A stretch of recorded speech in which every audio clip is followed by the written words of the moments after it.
Bonjour et bienvenue pour ce nouveau numéro de Je vous livre et merci pour votre fidélité.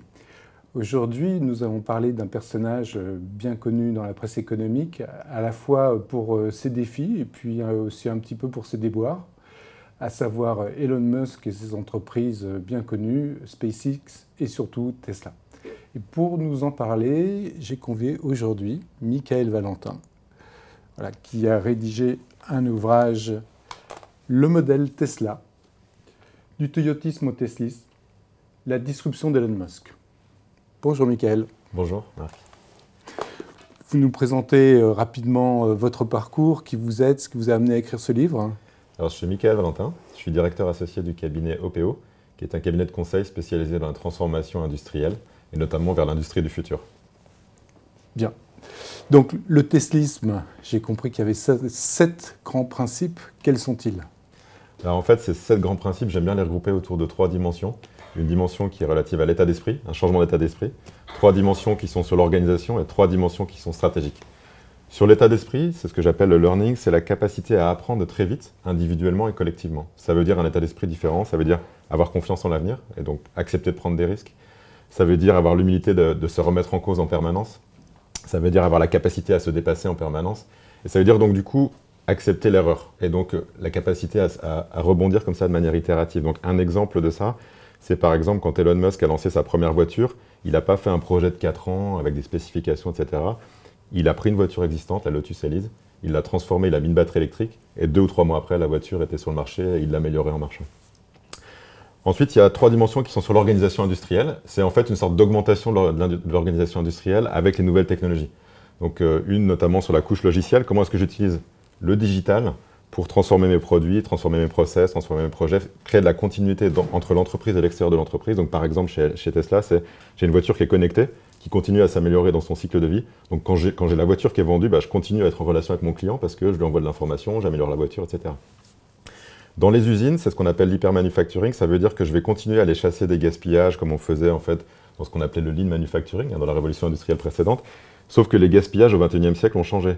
Les gaspillages maintenant, c'est par exemple éviter de gaspiller les données, éviter de surconsommer de l'énergie, éviter les gestes pénibles, éviter aussi l'inconfort d'usage. Donc l'inconfort d'usage, c'est de se dire qu'il n'y a pas que le client qui a le droit d'avoir des produits sexy, mais un opérateur dans une usine, il a aussi en droit de ne pas être derrière un Minitel, mais d'avoir un smartphone et d'avoir finalement de la qualité d'utilisation. Et puis enfin, c'est d'adopter les modes de leadership dans les usines et puis en général dans l'outil industriel, d'être beaucoup plus horizontal pour accompagner les équipes, parce que c'est elles qui ont accès maintenant aux données, l'information est sur le terrain, et donc le manager a moins ce rôle régalien de transmettre l'info, mais il est plutôt là pour réguler l'info et pour faire la résolution de problèmes. Et enfin, le troisième cercle, c'est un cercle qui est stratégique, alors c'est celui qui est le plus en rupture, vous parliez d'Elon Musk. Le troisième cercle, il regroupe 3 dimensions. La première, c'est ce qu'on appelle l'attraction tentaculaire. Donc c'est le fait de se dire que j'utilise les plateformes, la puissance des plateformes pour vendre mon produit et créer de la viralité. Donc par exemple chez Tesla, les clients sont les meilleurs commerciaux des voitures. La Model 3 est en tête des ventes aux États-Unis parce que justement les clients font la promotion de la voiture grâce aux plateformes. C'est ensuite le fait d'être intégré très fortement, à la fois dans la chaîne de valeur, mais aussi dans les métiers, d'être décloisonné pour être très agile. Et enfin, c'est le fait d'avoir une mission, c'est ce que j'appelle la story making, c'est d'avoir une mission qui est inspirante. Donc par exemple, Tesla ne se définit pas comme un constructeur de voitures, mais se définit comme une entreprise qui contribue à la transition énergétique. Donc c'est beaucoup plus inspirant, c'est ce qui permet d'attirer les talents, et c'est ce qui permet aussi d'inspirer à la fois les employés, mais aussi l'écosystème, les clients et l'ensemble de l'économie en fait. Alors, ce qu'il y a de très sympathique dans votre ouvrage, c'est que à la fin de chacun de ces 7 chapitres, effectivement, il y a des exemples d'entreprises françaises qui appliquent le principe en question. Mais à aucun moment, je n'ai vu dans le livre, effectivement, d'entreprise qui soit capable d'appliquer les 7 principes en même temps. Je ne connais pas d'équivalent à Tesla en France. Ça veut dire que le modèle, il n'est pas faisable dans son ensemble ou il y a que... Comment ça peut s'articuler? Alors en fait, je vais faire le parallèle avec ce qui s'est passé dans les années 60-80 dans l'automobile avec Toyota, qui a été un modèle pour l'ensemble des industriels pendant très longtemps. C'est ce qu'on appelait le toyotisme, le lean manufacturing. En fait, personne n'a jamais réussi à être le Toyota, en fait, d'avoir appliqué les mêmes principes, le fameux temple qui permettait de définir Toyota. C'est la même chose avec Tesla. Tesla restera unique. Et ce que je dis aussi aux dirigeants que j'accompagne, que ce soit des dirigeants de PME ou de grands groupes, c'est que le but n'est pas forcément de copier ce modèle, mais de s'en inspirer. Et donc l'idée de ces 7 dimensions, c'est de se dire aujourd'hui, sur cette dimension-là, voilà comment je considère que je me comporte. Donc par exemple, on parlait tout à l'heure d'apprendre en boucle courte. Comment est-ce que mes équipes se comportent? Qu'est-ce que je peux apprendre du modèle Tesla pour peut-être bouger un petit peu mon organisation, changer ma façon de faire. Et c'est valable sur les 7 dimensions. Donc effectivement, aucune entreprise n'est comme Tesla parce que aucune entreprise ne fait à la fois des voitures dans la Silicon Valley avec un patron comme Elon Musk. Mais ceci dit, tous les entrepreneurs que je cite dans le livre appliquent un de ces principes et sont particulièrement brillants sur un de ces principes, parfois même plus en avance que Tesla. Parce que en fait, il y a souvent une des dimensions où vous êtes très fort. Donc, je donne des exemples dans le livre où c'est le cas, en fait, où l'entreprise est en avance. Et il y a même des exemples aussi dans le livre à la fin d'entreprises qui, à mon avis, sont relativement homogènes, comme Michelin, par exemple, qui est pourtant un très vieux groupe industriel, et qui a réussi à se transformer sur toutes ces dimensions-là, même si c'est bien sûr un modèle qui est moins en rupture que Tesla. Oui, mais ça donne quand même une description très idyllique de ce que peut être Elon Musk. Est-ce qu'effectivement Tesla n'est pas Tesla à cause de la personnalité très particulière, très remarquable d'Elon Musk? Est-ce que ça ne tient pas surtout au bonhomme avant de parler des principes qu'il instille? Alors évidemment, c'est un des ingrédients majeurs. Hein, et d'ailleurs, dans le livre, c'est la dimension que j'évoquais en dernier tout à l'heure, qu'on appelle le story making, c'est-à-dire à la fois inspirer le monde, ou en tout cas avec sa mission, qui est une mission quand même très ambitieuse, hein, contribuer à la transition énergétique, mais en même temps, quelqu'un qui est capable d'aller sur le terrain. Quand j'étais là-bas en Californie, que je suis allé faire mon enquête sur Tesla, il était dans l'atelier avec son sac de couchage, il dormait avec ses équipes, donc il résout les problèmes dans un niveau de détail très très fin. Il est capable de prendre la main sur un projet qui va être fait par un opérateur ou par quelqu'un du développement. Donc oui, pardon. Oui, il a bien expliqué qu'effectivement, il dormait dans l'usine, effectivement avec ses sacs de couchage. Ça veut dire qu'il imposait aussi à ses collaborateurs de faire pareil? Alors, ça veut dire que, alors ça, on va y revenir en fait, c'est une des limites, et vous disiez, est-ce que Tesla est Tesla grâce à Elon Musk? Oui, clairement. Ça ne veut pas dire qu'on ne peut pas s'inspirer de ce modèle-là, même si on n'est pas Elon Musk.